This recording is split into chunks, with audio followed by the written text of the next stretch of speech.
ہمارا یہ girls medal school جس کا ہم مطالبہ کرتے ہیں اس کو ہائی کا درجہ دیا جائے، جو ہماری دوسری ریڈ لائن ہے BHU اس پوری یونین کونسل میں جو یونین کونسل 5-7 سال ہو گئے اس کو بنے ہوئے کوئی بھی ہاسپٹل موجود نہیں ہے۔ اسی طرح جو ہماری ریڈ لائن ہے اس میں زراعت امور حیوانات کا آفس ہے، اور ایک جو روڈ ہے چپیال موڑ سے اور رحمان آباد والی روڈ، تو میں آپ لوگوں کو یہ بتانا چاہتا ہوں اور تمام سیاسی قیادت اور حکومت کو یہ بتانا چاہتا ہوں کہ یہ وہ روڈ ہے، اگر یہ روڈ مکمل طور پر فنکشنل ہو جائے تو خالد رحمان نمجر فارورڈ کوہٹا اور باہر سے آنے والوں کو تقریباً 1 گھنٹے کا فرق پڑتا ہے۔ اسی طرح یہ جو ہمارے اسکول کی عمارت ہے تو یہ صرف ایک پتھروں کی عمارت نہیں، یہ ہماری بچیوں کے خواب ہیں، ان ماؤں کے امیدیں ہیں جو یہ چاہتی ہیں کہ ہماری بچی کل ڈاکٹر بنے، کل آفیسر بنے گی اور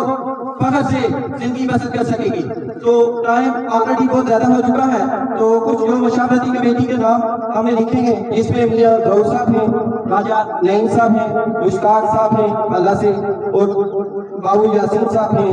جاوید صاحب ہیں، غلام حسین افاقی صاحب ہیں، صوبیدار منیر صاحب ہیں، مشتاق صاحب ہیں